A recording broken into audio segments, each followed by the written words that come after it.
Get outdoors. KTAR News on 92.3 FM and KTAR.com. And a very big shout out to Lauren Griffo, by the way.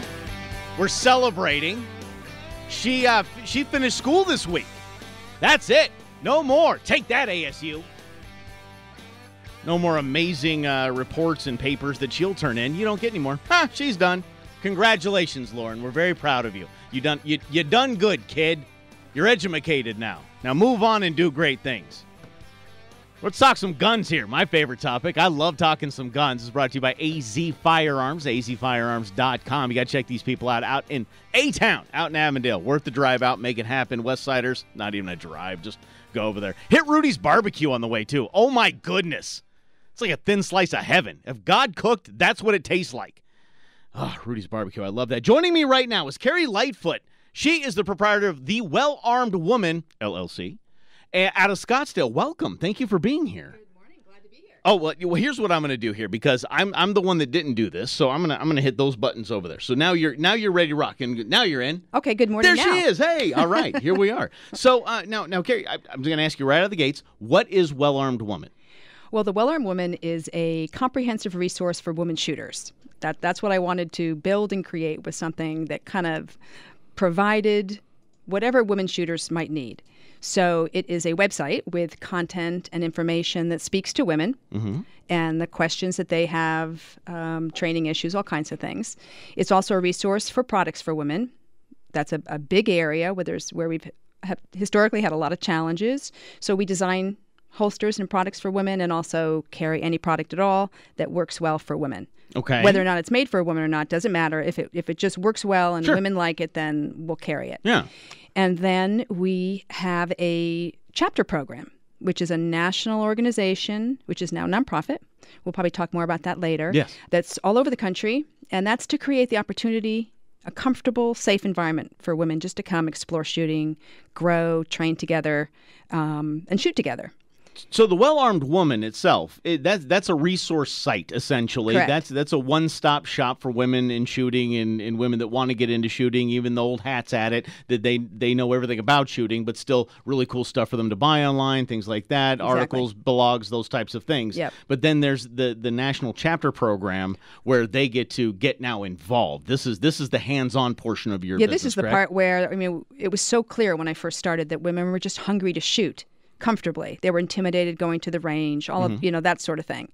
So that program, we're in 48 states, and there's 220 chapters, something close like that. It's kind of hard to keep up with. Right. But they're everywhere, and they're just respectful, comfortable places, opportunities for them to come shoot.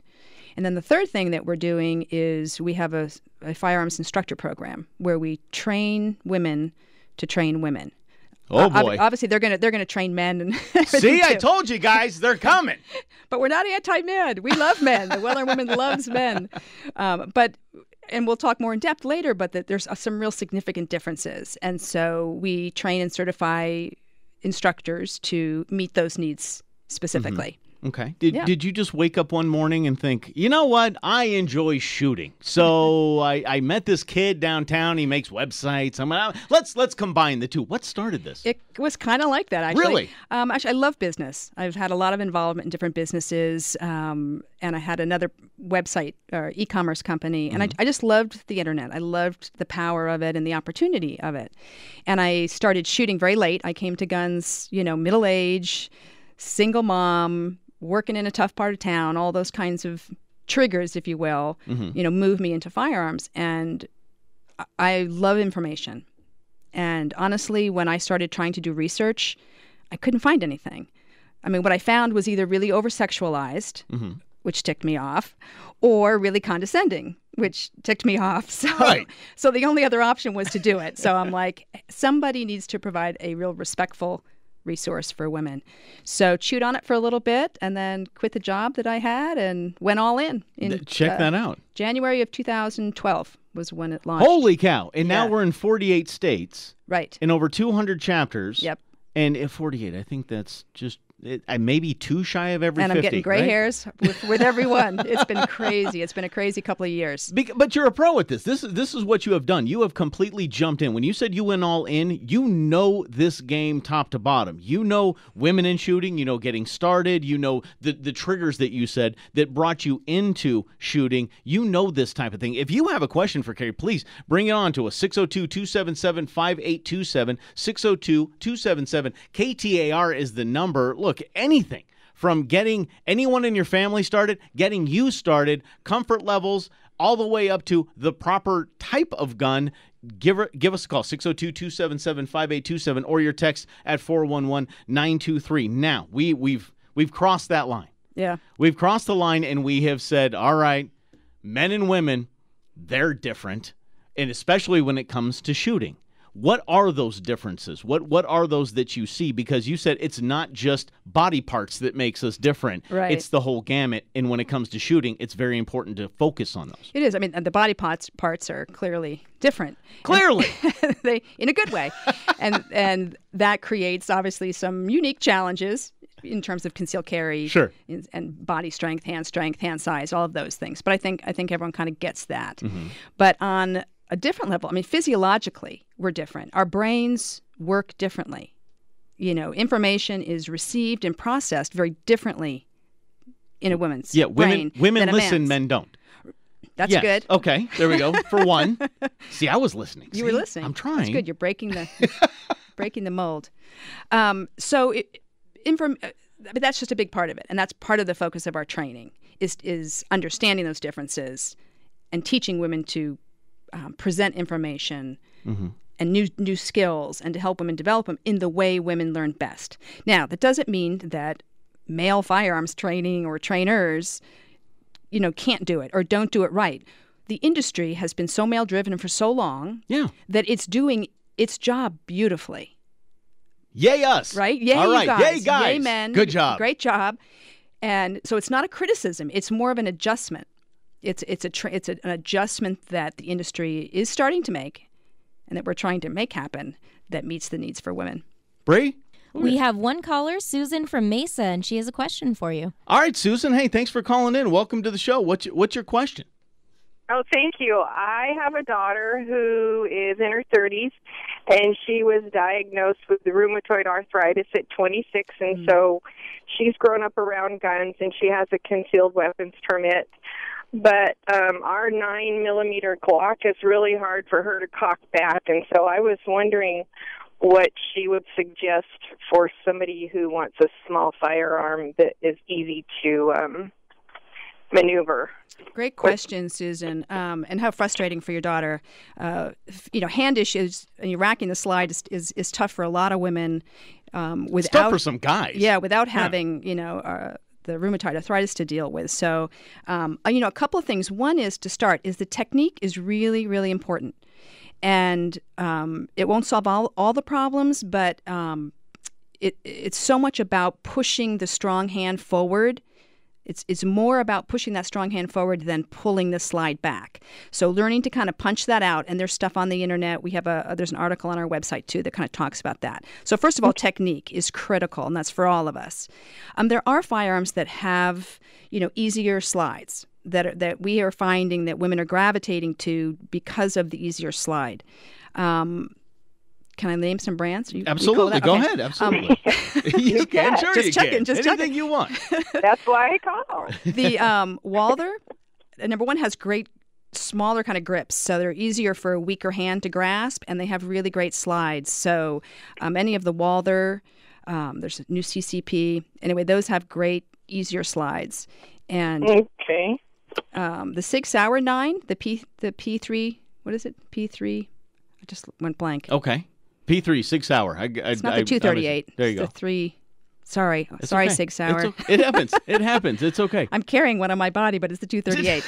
938. I'm sorry. There you go. 938. I need more coffee. That also has a great slide. The Sig's a great shooting gun. So those would be two kind of off-the-cuff kind of recommendations. How about a revolver? With the a little tougher with the finger strength, with the double action. Okay. With the double action All right. trigger. But the like the Ruger. What is it? The Of a Ruger security LCR. 6. Okay.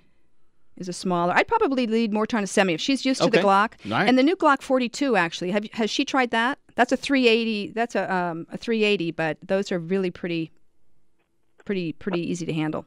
No, she hasn't, because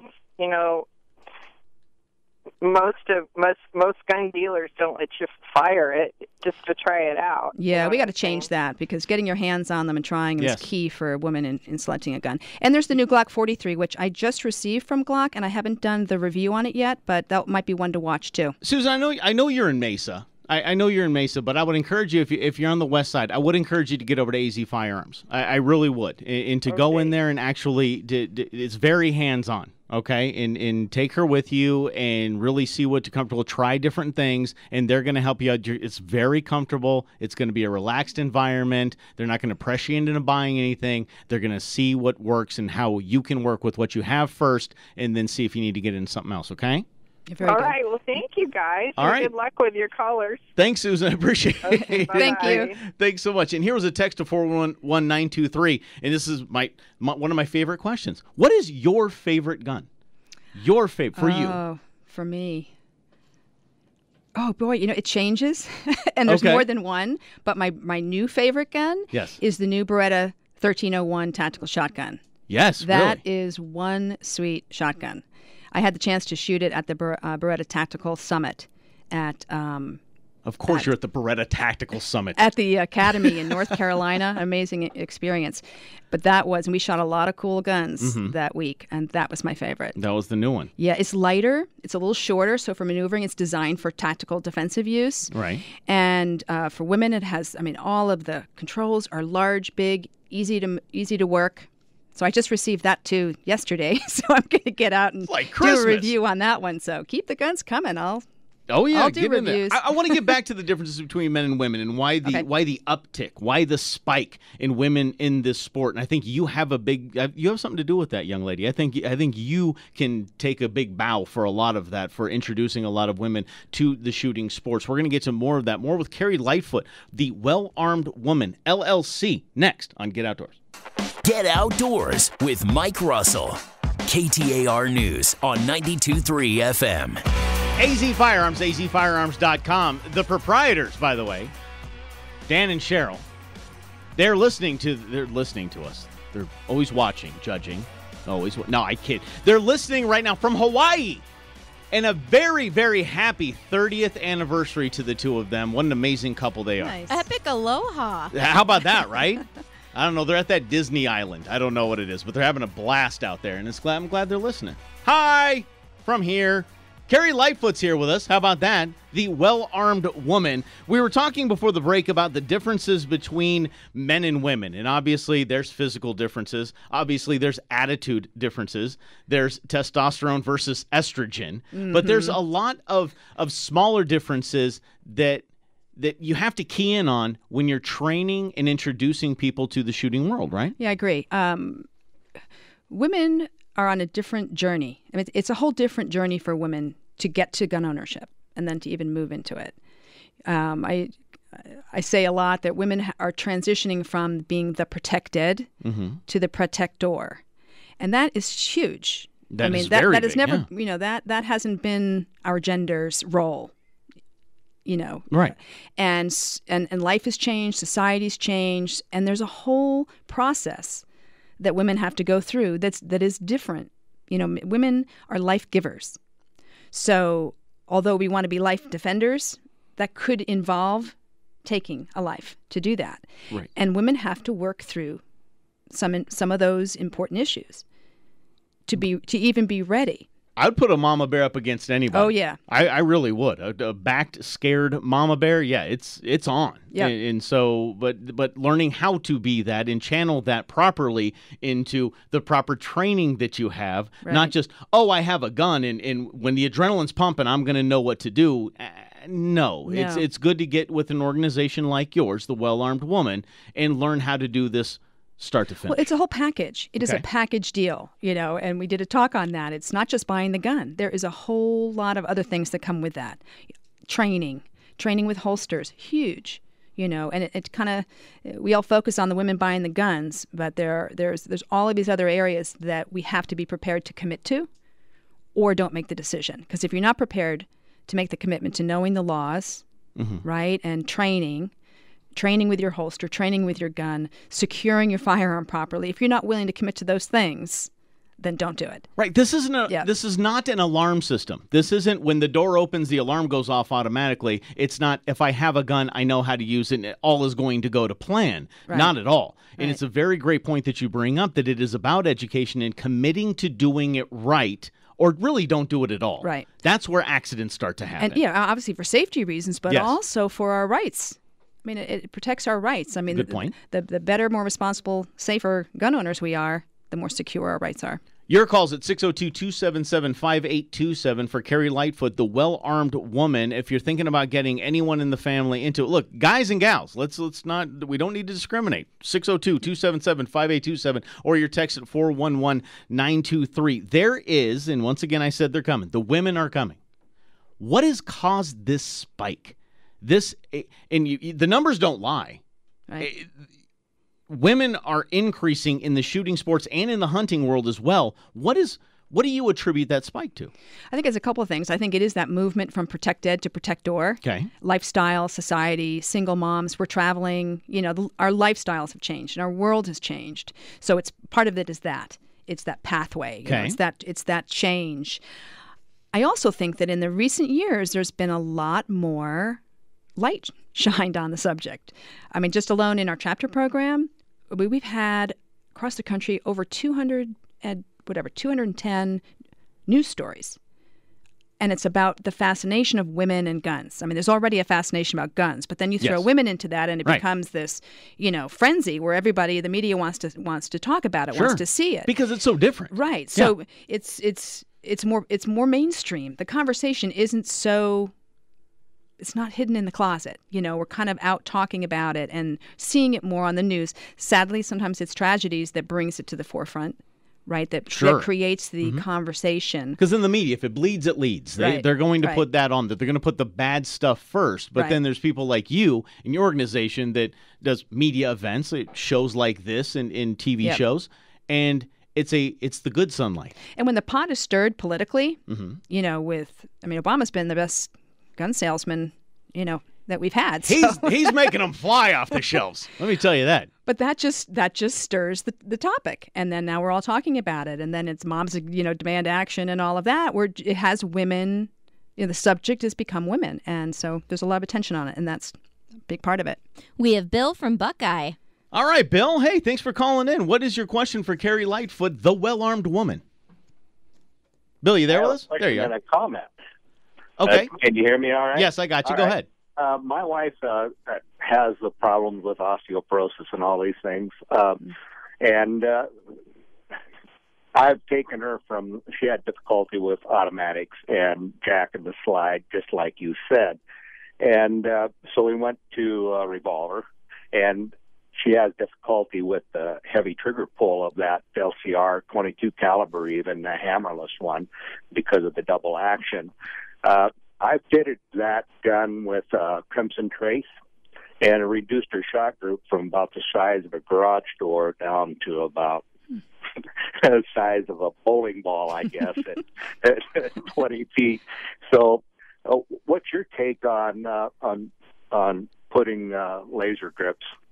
Boy, I think that was the perfect decision for your wife. It seemed to have really made a big difference. So, I'm not a real proponent one way or the other. It's really about whatever works. We don't want to be dependent on it. I think we have to continue to train with our sights and not become dependent on that laser kind of doing all of it for us. If it's mechanical, it's something that could not work when you need it. But, it's whatever works, whatever a woman or any shooter needs that they can shoot safely and accurately and hit their target and effectively, then I'm all for it. I think that's great. Bill, thanks for the call. We really appreciate it. And I think that's an important point to bring up. We had Frank Mercy on last week, and Frank, he brought up a great story. I don't know if you got to hear it or not, but he said when he's running a class, he will ask the women, He say, "Did your husband pick those? Are very nice shoes. Did your husband pick those out? That's a very nice handbag. It's very lovely. I noticed it when you walked in. Did your husband pick that out? No. Then don't let your husband pick out your gun. You need to pick out your gun because it needs to work for you. And if he has laser sights, if he has night sights, whatever, if that doesn't work for you, then you should not have it. Right. I agree. It needs to be you and you alone. It has to be your fit."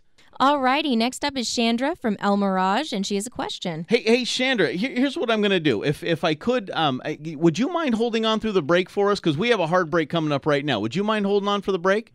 No.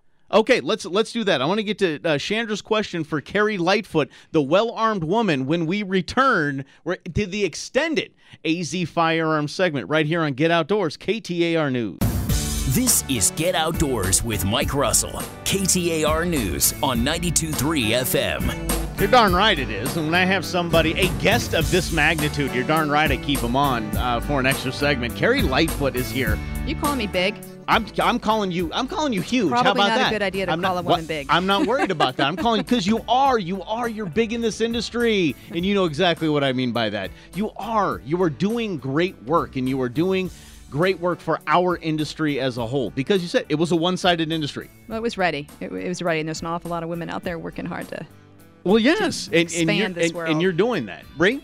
We have Chandra on line 1. Chandra, thanks so much for waiting around. I really appreciate that. What's your question for Carrie Lightfoot?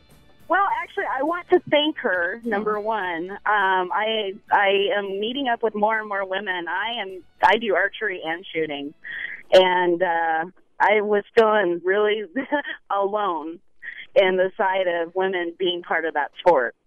So I want to thank her, number one. Thanks. Number two, I have a question about, I've got a concealed weapon. It's a little LCP, and it hurts to target practice, and so I don't feel comfortable actually carrying it as a concealed weapon because I can't practice with it. And so I was wondering if you had any recommendations, or go ahead. Or I do have my father's .357 Magnum snub-nose revolver, and I'm really accurate on that. Sweet. But it's super heavy. That's a beast. Right, So, right. Chandra, we were just having this conversation. Carrie and I were having this conversation off air with my .357. I have a .357 mag Ruger Security 6, and my wife kept asking me, "Well, why don't I get to shoot that?" And I thought, "Well, I don't know. Here, let's go give it a try." She wanted to give it a try, and she was surprisingly to me, she was very comfortable with it. So I don't think you're alone in that. Yeah, no.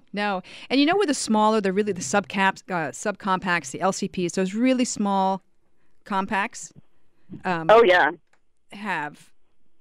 just hard to train with. Just the nature of what they are. They're small and they're light, and that makes them really hard to shoot, and it makes it really hard to train with. Now, you need to train with it, obviously. Right. But I don't think there's a solution to having a very small, light firearm and having it be a dream to shoot. Right. Well, I can't, like I said, it hurts. I Yeah. cringe and actually look behind because I know what's coming. And that's no good. You want a gun. No. You want a gun that you can draw and confidently know, hey, I can shoot it and I can shoot this well. So Right. we do need to find you something that you can have that confidence with. You know, maybe even a little bit bigger semi-automatic. You know, maybe the Sig 9 or you know, one of the new smaller Glocks or something that's a little bit bigger, a little heavier, because that weight, you know, helps absorb the recoil, but not as heavy as the revolver. Right. Okay. But it's Alrighty. Well, I'll go around and look and hopefully try to test fire some guns. Right. What part of town are you in? I live in El Mirage, so West Okay, Valley, Northwest Valley. get out to it then. It's right up the road from you. Just hit the 101 over to the 10 and get off on Dysart. AZ Firearms. It's the play. Trust me. Yeah. Even ask for Cheryl. Talk to Cheryl about the guns that she shoots and talk great. to what she's comfortable with as well. It's going to be a very good experience for you. I assure you. Fantastic. Thanks so much. All right, thanks so much. Chandra. I appreciate that. So before we go, I have to ask you. I have Carrie Lightfoot here, the Well-Armed Woman LLC. Where can we get information? Where can we find more information about your organization? Well, the website is thewellarmedwoman.com. Easy. And Got the it. shooting chapters is TWAW, which we say TWA, TWA. shootingchapters.org. Okay. But they're both connected, so you can go to one and end up at the other. Okay, perfect. Yep. Okay, so you can wind yourself there. I have to know, because I know you're excited about it, but you wouldn't even tell me what's next. What's next? I've had some really fascinating revelations. So I have a couple of goals and a couple of tasks that I'm going to take on. One is to really work on getting women more politically active. Okay. And getting them engaged and speaking, because women are going to lead the way, and we're going to change legislation. And I see the interest, but I'm not fully seeing a lot of activity. So that's one of my goals, is to make that transition. And then the second thing is going into deeper, more tactical training. Okay. And because it's more than just getting your firearm, training with it, right, and using it and hitting your target and going to the range. There is so much training that we need to do to be prepared. Yes. For having to actually use it. There's so much home defense. Right. Maneuvering through a home with a gun, maneuvering through a parking garage, right. And these types of things, these tactical things that we don't think about. Other children, I mean, we didn't even think about that kind of stuff. I don't think any of us think right. about And that I think one of my tasks is to take women deeper into that. And we've partnered with the IDPA to encourage women to get into some competition, which hones all of those exact self-defense skills. So I'm really excited about that. So that's coming up this year. Hey, we're going to podcast this. If you missed any part of this interview with Carrie Lightfoot, the well-armed woman, if you missed any part of this, it's going to be on KTAR.com right after the show. We're going to put this up on the podcast. thewellarmedwoman.com. It's easy. Get there. Please visit there. Carrie Lightfoot, thank you so much for being with us. I really appreciate your information, and I really appreciate what you're doing for our sport. Well, thank you. I loved being here. Thanks a lot. All right, it's up. We're going to get him on the phone. Somebody get Nakata on the phone. C. Samurai is joining us next on Get Outdoors.